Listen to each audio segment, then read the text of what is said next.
मास महात्म्य का 17वां अध्याय प्रारंभ। श्रावण मास की अष्टमी को देवी पवित्रारोपण, पवित्र निर्माण विधि तथा नवमी का कृत। ईश्वर बोले, हे देवेश, अब मैं शुभ पवित्रारोपण का वर्णन करूँगा।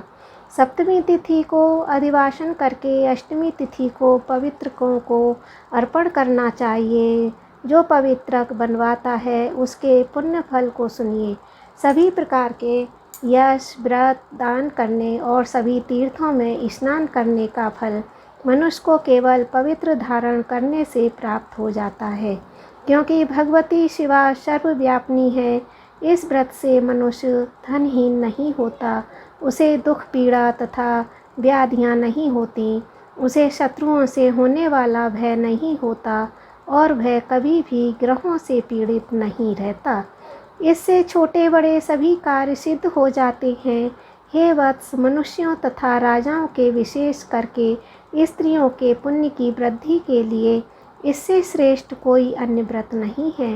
हे तात, सौभाग्य प्रदान करने वाले इस व्रत को मैंने आपके प्रति स्नेह के कारण बताया है। हे ब्रह्मपुत्र, श्रावण मास के शुक्ल पक्ष की सप्तमी तिथि को अधिवासन करके देवी के प्रति उत्तम भक्ति से संपन्न वह मनुष्य सभी सामग्रियों से युक्त होकर सभी पूजा द्रव्यों, गंध, पुष्प, फल आदि अनेक प्रकार के नैवेद्य तथा वस्त्राभरण आदि संपादित करके इनकी शुद्धि करे। इसके बाद पंचगव्य का प्राशन कराए, चरु से दिग्बलि प्रदान करे तथा अधिवासन करे। उसके बाद सदृश वस्त्रों तथा पत्रों से इस पवित्रक को आच्छादित करे। पुनः देवी के उस मूल मंत्र से उसे 100 बार अभिमंत्रित करके सर्वशोभान्वित कर पवित्रक को देवी के समक्ष स्थापित करे। इसके बाद देवी का मंडप बनाकर रात्रि में जागरण करे और नट नर्तक तथा वीरांगनाओं के अनेक विध कुशल समूहों और गाने बजाने तथा नाचने की कला में प्रवीण लोगों को देवी के समक्ष स्थापित करे। उसके बाद प्रातः काल विधिवत स्नान करके पुनः बलि प्रदान करे। इसके बाद विधिवत देवी की पूजा करके स्त्रियों तथा द्विजों को भोजन कराए। पहले देवी को पवित्र अर्पण करे और अंत में दक्षिणा प्रदान करे।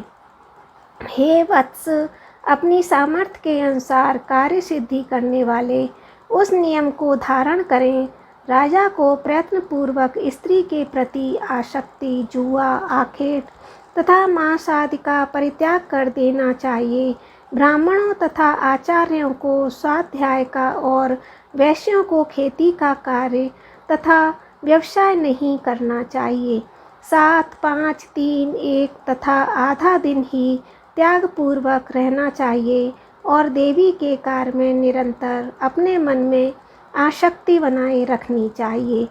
हे मुनित्सम, जो बुद्धिमान व्यक्ति विधान पूर्वक पवित्रारोपण नहीं करता, उसकी वर्ष भर की पूजा व्यर्थ हो जाती है।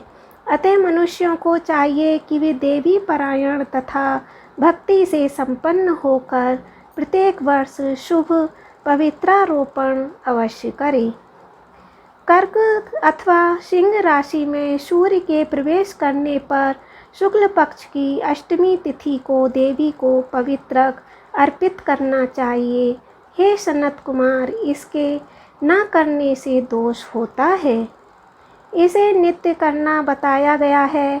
सनत कुमार बोले, हे देव, हे देव, हे महादेव, हे स्वामिन, आपने जिस पवित्रक का कथन किया वह कैसे बनाया जाना चाहिए, उसकी संपूर्ण विधि बताइए। ईश्वर बोले, हे सनत कुमार, सुवर्ण, ताम्र, चांदी, रेशमी वस्त्र से निकले हुए कुश, आकाश के अथवा ब्राह्मणी के द्वारा काटे गए कपास के सूत्र को तिगुना करके फिर उसका तिगुना करके पवित्रक बनाना चाहिए।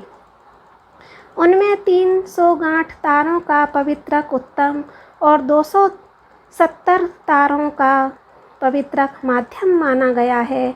180 तारों वाले पवित्रक को कनिष्ठ जानना चाहिए। इसी प्रकार 100 ग्रंथि का पवित्रक उत्तम, 50 ग्रंथि का पवित्रक माध्यम तथा 26 ग्रंथि का सुंदर पवित्रक कनिष्ठ होता है, अथवा 6, 3, 4, 2, 12, 24, 10 तथा 8 ग्रंथियों वाला पवित्रक बनाना चाहिए, अथवा 108 ग्रंथि का पवित्रक उत्तम, 54 ग्रंथि का माध्यम तथा 27 ग्रंथि का कनिष्ठ होता है। प्रतिमा के घुटने तक का लंबा पवित्रक उत्तम, जंघा तक लंबा पवित्रक माध्यम तथा नाभि पर्यंत पवित्रक अधम कहा जाता है। पवित्रक की सभी शुभ ग्रंथियों को कुमकुम से रंग देना चाहिए। इसके बाद अपने समक्ष शुभ सर्वतोभद्र मंडल पर देवी का पूजन करके कलश के ऊपर बांस के पात्र में पवित्रकों को रखें। 3 तार वाले पवित्रक में ब्रह्मा, विष्णु तथा महेश का आवाहन करके स्थापित करें। इसके बाद का सुनिए, 9 तार के पवित्रक में ओंकार, सोम, अग्नि, ब्रह्मा, समस्त नागों, चंद्रमा, सूर्य, शिव, विश्वदेवों की स्थापना करें। हे सनत कुमार, अब मैं ग्रंथियों में स्थापित किए जाने वाले देवताओं का वर्णन करूँगा। क्रिया, पौरुषी, वीरा, विजया, अपराजिता, मनोन्नी, जाया, भद्रा, मुक्ति और ईशा ये देवियाँ हैं। इनमें नामों के पूर्व में प्रणव तथा अंत में नमः लगाकर ग्रंथि संख्या के अनुसार क्रम से आवाहन करके चंदन आदि से इनकी पूजा करनी चाहिए। इसके बाद प्रणव से अभिमंत्रित करके देवी को धूप अर्पण करना चाहिए। हे सनत कुमार, मैंने आपसे देवी के इस शुभ पवित्रारोपण का वर्णन कर दिया। इसी प्रकार अन्य देवताओं का भी पवित्रारोपण प्रतिपदा तथा तिथियों में करना चाहिए। मैं उन देवताओं को आपको बताता हूँ। कुबेर, लक्ष्मी, गौरी, गणेश, चंद्रमा, बृहस्पति, सूर्य, चंडिका, अम्बा, वासुकी, ऋषिगण, चक्रपाणि, अनंत, शिवजी, ब्रह्मा और पितर, इन देवताओं की पूजा प्रतिपदा आदि तिथियों में करनी चाहिए। यह मुख्य देवता का पवित्रारोपण है। उनके अंग देवता का पवित्रक 3 सूत्रों का होना चाहिए।